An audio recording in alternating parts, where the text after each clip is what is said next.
ते वासुदेवाय। ओम नमो भगवते वासुदेवाय। ओम नमो भगवते वासुदेवाय।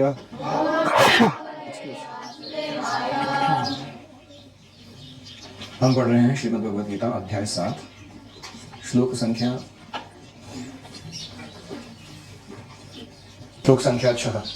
7.6। एतद्योनीनि भूतानि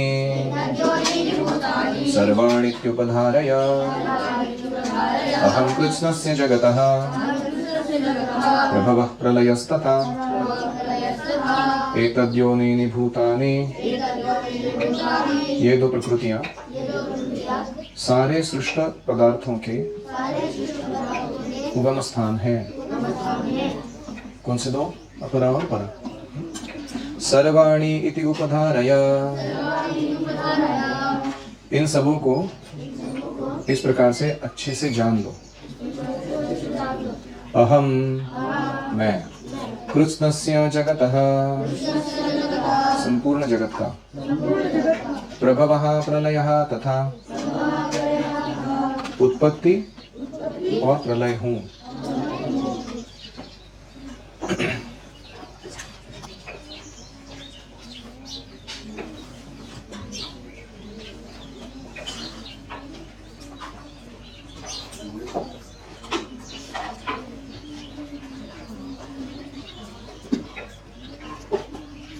सारे प्राणियों का उद्गम इन दोनों शक्तियों में है।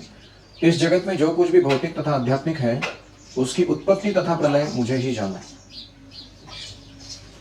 हरि ओम सहनाववतु सहनौ भुनक्तु सह वीर्यं करवावहै तेजस्विनावधीतमस्तु मा विद्विषावहै।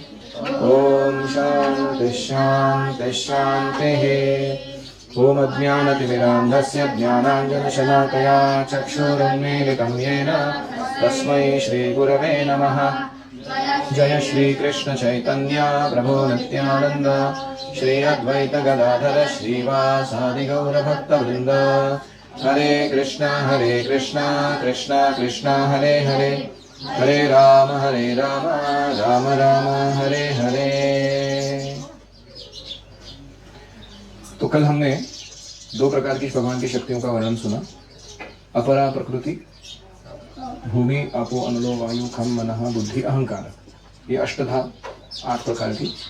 और परा प्रकृति, जीव भूताम महाबाहो ययेदम धार्यते जगत, जिनके द्वारा ये जगत धारयामी मतलब पकड़ में रखा हुआ है, जिसको चला रहे हैं वो जीव सारे, अलग अलग क्रियाशील बना रहे हैं। तो ये दो प्रकृतियों का मैं स्रोत हूं, ऐसे अभी भगवान इस श्लोक में कह रहे हैं। तो MSc degree, matter spirit and controller of both. पहले इसमें मैटर बोला गया था, अपरा प्रकृति, फिर स्पिरिट बोला गया था, स्पिरिचुअल एनर्जी, जीवभूत, एंड फिर कंट्रोलर ऑफ बोथ यानी भगवान स्वयं। प्रभवः प्रलयः तथा अहम सर्वस्य। तो कृष्ण कह रहे कि ये सारे मैं नियंत्रण करता हूँ, सारे जीवों को भी मैं नियंत्रण करता हूँ और भौतिक प्रकृति के हर एक पार्टिकल को भी नियंत्रण करता हूँ।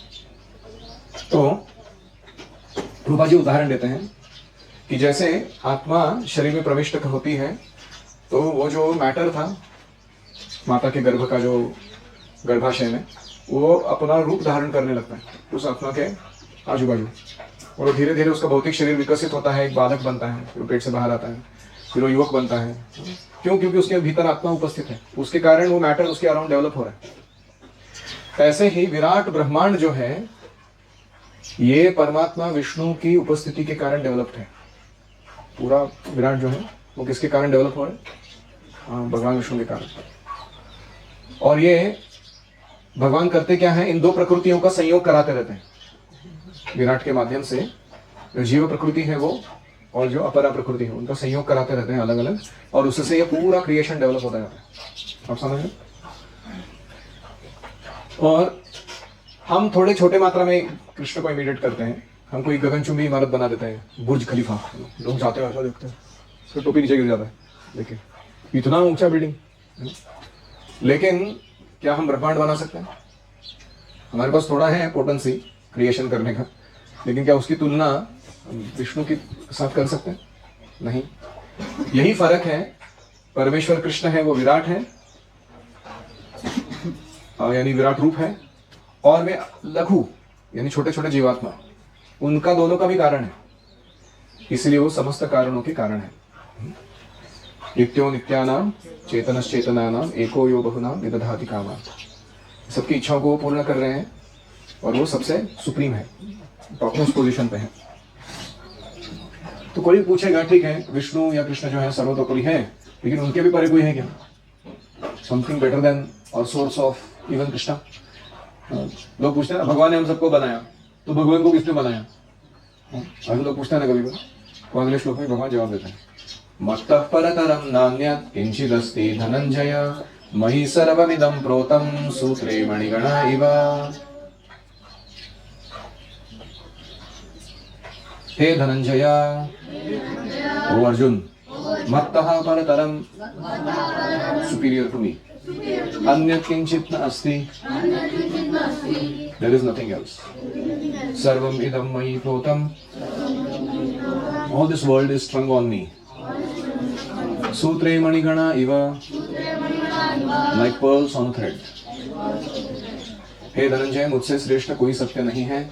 जिस प्रकार मोती धागे में गूंथे रहते हैं, उसी प्रकार सब कुछ मुझ पर ही आश्रित है। तो कृष्ण यहाँ क्या कह रहे हैं? मत्तः परतरम नान्यत्, मेरे से बढ़कर और कोई परम सत्य नहीं है, और सब कुछ मुझ पे ओतप्रोत है। जैसे कोई कपड़ा होता है, उसमें ताना बाना होता है ना, धागा होता है, और वो धागा जो उसका थ्रेडिंग है, उसके कारण वो सब कुछ वस्त्र के रूप में गूंथा गया है। ऐसे ही कृष्ण वो ताना बाना है जिनके आधार पर ये सारा विश्व स्थित है, और इसीलिए वे परम सत्य हैं। रूपा जी एक आर्गुमेंट निकालते हैं। निरीश्वरवादी श्वेताश्वतार उपनिषद का एक श्लोक कहते हैं, वैदिक मंत्र, ततो यद उत्तरतरम तद्रूपम अनामयम य एतद् विदुरमृतास्ते भवन्त्य खेतरे दुःखमेवापि। भौतिक जगत में ब्रह्मांड के आदि जीव ब्रह्मा को देवताओं, मनुष्यों, निम्न प्राणियों में सर्वश्रेष्ठ माना जाता है, किंतु ब्रह्मा के परे एक इंद्रियातीत ब्रह्म है जिसका कोई भौतिक स्वरूप नहीं होता। वो समस्त भौतिक कल्मश से रहित होता है। जो व्यक्ति उसे जान लेता है वह भी दिव्य बन जाता है, किंतु जो उसे नहीं जान पाते वे सांसारिक दुखों को भोगते रहते हैं। तो इस श्लोक में अरूपम शब्द पर वो निर्विशेषवादी जोर देते हैं। बोला ना, परम सत्य क्या है? अरूपम, मतलब उसका कोई निराकार स्वरूप है। तो रूपा जी कहते हैं यह अरूपम शब्द निराकार नहीं है, यह दिव्य सच्चिदानंद स्वरूप का सूचक है, भौतिक नहीं, आकार, जैसे कि ब्रह्म संहिता में वर्णित है। तो वो रूपा जी श्वेताश्वतार उपनिषद का ही अगला कोई दूसरा श्लोक कोट करते हैं, बोलते हैं कि श्वेताश्वतार उपनिषद ही कहता है कि उस परम सत्य का रूप है। कौन सा श्लोक? वेदाहमेतं पुरुषं महान्तं आदित्यवर्णं तमसः परस्तात् तमेवं विद्वान् अति मृत्युमेति नान्यः पन्था विद्यते यनाय यस्मात् परं न परमस्ति किंचित् यस्मान्ननीयो नो जायोस्ति किंचित् वृक्षैव स्तब्धो दिवितिष्ठत्येकस्तेनेदं पूर्णं पुरुषेण सर्वम्। मैं उन भगवान को जानता हूँ जो अंधकार की समस्त भौतिक अनुभूतियों से परे हैं। उनको जानने वाला ही जन्म मृत्यु के बंधन को तोड़ सकता है। परम पुरुष के इस ज्ञान के अतिरिक्त मोक्ष का कोई अन्य साधन नहीं है। तो इसमें बार बार कौन सा शब्द आ रहा है? पुरुष। हाँ, तो इसलिए पुरुषेण सर्वम, तेनेदम पूर्णम पुरुषेण सर्वम। जैसे वृक्ष अपनी जड़ें फैलाता है, वैसे ही ये पुरुष जो है अपनी विस्तृत शक्तियों को प्रसारित करते रहते हैं सब जगह। इसका निष्कर्ष क्या है कि परम सत्य श्री भगवान है, जिनका रूप है, और ये रूप होने के बावजूद भी वो परा और अपरा शक्तियों के माध्यम से सर्वव्यापी है, वो सब जगह है।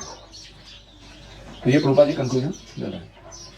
तो अभी हमने देखा था कि परसीविंग कृष्णा के अभी तक हमने दो आयाम देखे, कि भौतिक जड़ तत्वों को हम बार बार देख रहे हैं, इसके संपर्क में आ रहे हैं, और दूसरा है कि जीवों के संपर्क में आ रहे हैं बहुत सारे, और इनमें से किसी को भी जब हम देखते हैं हमको किसकी याद आनी चाहिए? कृष्ण की याद आनी चाहिए। तो अभी कोई कहेगा क्या है ना, मैं सेंस ग्रेटिफायर हूँ और मेरे सेंसेस को जब तक आनंद आ रहा है ना, तब तक मैं कृष्ण को भूल जाता रहता हूँ कन्वीनियंटली, ऐसा मेरा स्वरूप है।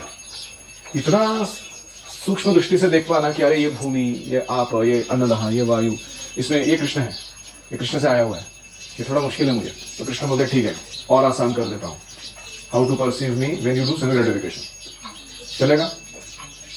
रसोहमप्सु कौन्तेय प्रभास्मि शशि सूर्ययोः प्रणवः सर्ववेदेषु शब्दः खे पौरुषं दृशो। अभी ये सारे इंद्रियों को कवर करेंगे धीरे धीरे भगवान। शुरुआत कर रहे हैं टंग, जीवा से। जीवा से हम क्या करते हैं? रस ग्रहण करते हैं, रसों का आस्वादन करते हैं। और खास करके सबसे ज्यादा महत्वपूर्ण जो हम चीज प्राप्त करते हैं वो है पानी। कोई है व्यक्ति जो पानी पिए बिना रहता है? नहीं। कृष्ण कहते हैं रसोहम अप्सु, मेरे पीछे दोहराइए, हे कौन्तेय ओ अर्जुना, अप्सु अहम रसः अस्मि, in water I am the taste, शशि सूर्ययोः प्रभा, I am the light of the sun and the moon. Sarva Vedeshu Pranavaha. In all Vedas I am Om. He Shabdaha. सारे इथर में मैं साउंड हूँ। दृशु पौरुषम. And when I am the ability. वाह, हरी बोल, मेरे को बहुत अच्छा लगता है। हे कुंती पुत्र, मैं जल का स्वाद हूँ, सूर्य तथा चंद्रमा का प्रकाश हूँ, वैदिक मंत्रों में मैं ओंकार हूँ, आकाश में मैं ध्वनि हूँ और मनुष्यों में मैं सामर्थ्य हूँ।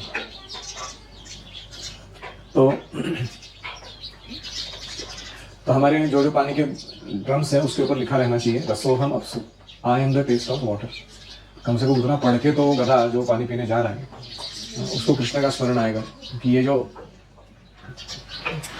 थर्स्ट क्वेंचिंग एबिलिटी, प्यास बुझाने की क्षमता है, वो किससे आ रही है? Krishna. I am testing Krishna right now. Direct perception है कि नहीं है? कोई कहते लोग क्या होता है, नहीं भगवान है ना, सामने लाके दिखाओ तब मैं मानूंगा भगवान है। भगवान बोल रहा है भैया मैं सिखा रहा हूं तुमको, तुम मेरी तरीके से देखो मुझे। मेरे को देखने के ना हजार तरीके हैं। एक तरीका है, तुम जब जल पीते हो तो जल का स्वाद मैं हूं। That is also seeing Krishna, you are directly seeing Krishna, but you are seeing it Krishna on Krishna's terms, not on your terms. समझ रहे मैं क्या कह रहा हूं? तो इसलिए हमें डेवलप करना है। रूपा जी एक जगह कहते हैं, इस आधार पर अगर देखा जाए तो जो दारू पीने वाले लोग हैं ना, वो भी एक तरीके से रस आस्वादन कर रहे हैं। और अगर वो दारू लोग पीते समय ऐसा सोचेंगे कि ये दारू का स्वाद कृष्ण है, तो वो भी कृष्ण भावनाभावित हो सकते हैं। मतलब प्रभुपाद उनको भी छोड़ नहीं रहे। टीचिंग्स ऑफ किंकुंती में आता है ये, हमारे हरे कृष्ण ग्रुप पढ़ रहे करेंटली। मतलब प्रभुपाद जी इतने दयालु हैं कि वो पियक्कड़ लोगों को भी कृष्ण की विस्मृति ना हो, इसके लिए उनको सिखा रहे हैं। हमको ये ट्राई नहीं करना है, मैं सिर्फ बता रहा हूँ कि हाँ। तो उसके बाद है दूसरा कि सूर्य देवता एक पुरुष है और उनकी सर्वव्यापी शक्ति क्या है? सूर्य प्रकाश। विवस्वान है ना देवता, और उनकी शक्ति क्या है? ये सूर्य प्रकाश जिसमें हम बैठे अभी। तो भगवान अपने धाम में रहते हुए भी अपनी सर्वव्यापी शक्तियों के माध्यम से हमारे संपर्क में है। तो कोई व्यक्ति समुद्र का जल क्यों नहीं पीता? क्योंकि उसमें नमक मिला है। लेकिन शुद्ध जल जो है ना, उसका जो स्वाद है, जल के प्रति आकर्षण का कारण स्वाद की शुद्धि है। जब वो स्वाद पूरा शुद्ध हो जाता है, that water is the most attractive to us, है कि नहीं? हम बोलते हैं इसमें कोई टेस्ट नहीं है पानी में, लेकिन वो बिल्कुल टेस्ट नहीं है, वो टेस्ट है उसका। आप समझ रहे हो क्या बोल रहा हूं मैं? वो शुद्धता है उसकी। और वैसा पानी जब कोई पीता है ना, तो उसका ऐसा सेटिस्फैक्शन मिलता है उसको। दिस वाज रियल वाटर लोग बोलते हैं। ये शुद्ध स्वाद भगवान की शक्तियों में से एक है।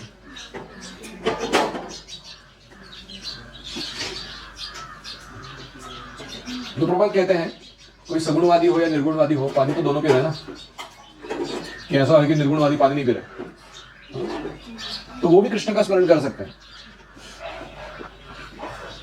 तो अभी दूसरा है सूर्य तथा चंद्रमा का प्रकाश मूलतः ब्रह्म ज्योति से आता है। ब्रह्म ज्योति से वो फॉलो करते हैं अपना इल्यूमिनेटिंग पोटेंसी, और फिर उससे प्रकाश देते हैं। और ब्रह्म ज्योति क्या है? ये कृष्ण का निर्विशेष प्रकाश है। तो इसलिए हम इनडायरेक्टली किसमें बैठे हैं? ब्रह्म ज्योति में, कृष्ण के ही एफल्जेंस में बैठे हुए हैं हम लोग। फिर आगे कहते हैं प्रणव जो है, प्रणव मतलब ओंकार। ये वैदिक मंत्र के प्रारंभ में भगवान को संबोधित करने के लिए बोला जाता है। अरे हे ओम। तो ओम से क्या इंडिकेट किया जा रहा है? ये जो आगे बोलने जा रहा हूं या करने जा रहा हूं किसको समर्पित है? परम सत्य को, कृष्ण को समर्पित है। उसके लिए क्या बोला जाता है? हरे हे ओम। तो ये ओम बोलने से ये जो दिव्य ध्वनि है ओमकार की, ये कैसी है? ये सबको एक्सेप्टेबल है। सविशेषवादी भी इसको मानते हैं कि ओमकार ठीक है हमारे लिए, निर्विशेषवादी भी मानते हैं ओम ठीक है हमारे लिए, है कि नहीं? क्योंकि उनको परमेश्वर के जो असंख्य नाम है वो लेने में थोड़ा हिचकिचाहट है। इम्पर्सनलिस्ट क्या बोलते हैं? ये यशोदानंदन, ब्रजजन रंजन, ये सब पर्सनलिज्म हो गया, ये भगवान के नाम हम नहीं लेंगे। लेकिन वो ओमकार के लिए कोई आक्षेप नहीं लेते हैं। तो कृष्ण बोल रहे हैं देखो तुम सविशेष हो कि निर्विशेषवादी हो, ओमकार बोला करो। तो इसलिए ओमकार कृष्ण का शब्द स्वरूप है। Om is nothing but Krishna in sound form. समझ रहे हैं? जैसे जल Krishna is in taste form है, वैसे ही Omkar Krishna in sound form है। तो मैंने क्या कहा था? शब्द रूप स्पर्श रस गंध, 5 सेंस ऑब्जेक्ट्स के थ्रू कृष्ण को कैसे परसीव करना है, क्योंकि हम संग्रह करते रहते ना हमेशा। तो ये सेंसेस के थ्रू कृष्ण को देखने के कैसे आएंगे हम? तो इसका पहला है ये। तो अभी तो कौन सा कवर हुआ? रस हुआ और शब्द हुआ। अभी अगला है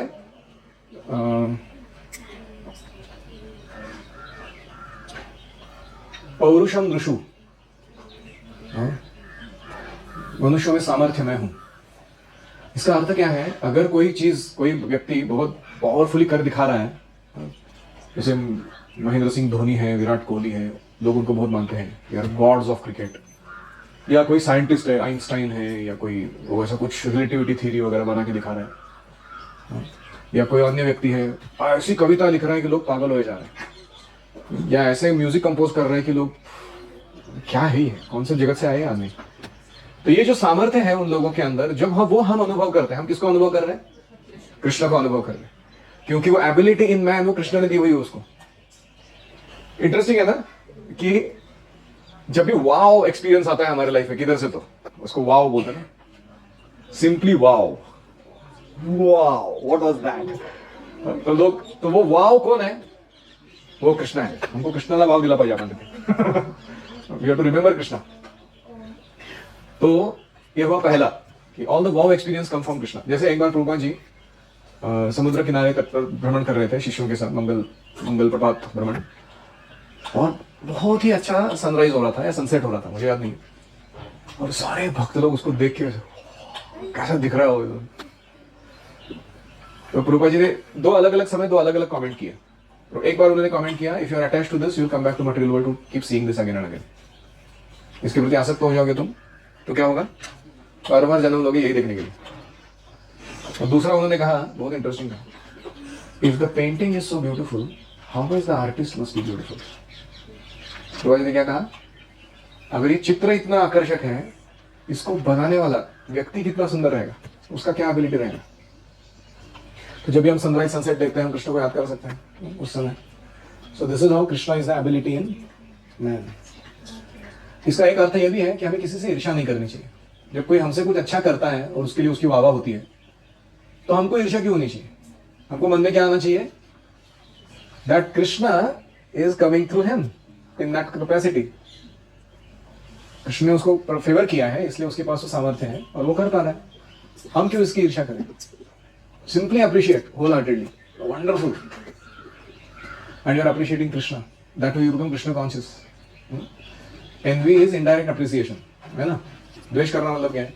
हम अप्रिशिएट कर रहे हैं कि उसमें वो अच्छा है, लेकिन हम मान नहीं रहे कि उसके पास क्यों है, मेरे पास क्यों नहीं। तो भगवान कहते भाऊ त्याला मी दिलं, तुला काय प्रॉब्लेम है? उसको दे के रखा है भगवान ने, उसने कुछ सुकृति किया रहेगा, भगवान को संतुष्ट किया रहेगा, तुमने नहीं किया। अभी करो, तुम्हारा अभी फुल चांस है इस जन्म में अच्छे से परफेक्ट करो अपने लाइफ को। तो क्वालिटेटिवली कोई भेद नहीं है ना एक दूसरा, एक जीवात्मा और दूसरे जीवात्मा में सेम ही हम लोग। तो इसलिए ये हमें मदद करता है कृष्ण भावना में बनाने के लिए। तो when you see somebody doing material things very nicely, don't become envious of them and start thinking कि मेरे को वैसा करके दिखाना है उसको। And if somebody is spiritually also flourishing very nicely, don't become envious of them. Just wholeheartedly appreciate. तो यह है पौरुषम दृशु। ओम हरे कृष्णा कृष्णा कृष्णा हरे हरे, हरे राम राम राम हरे हरे हरि ओम तत्सत्।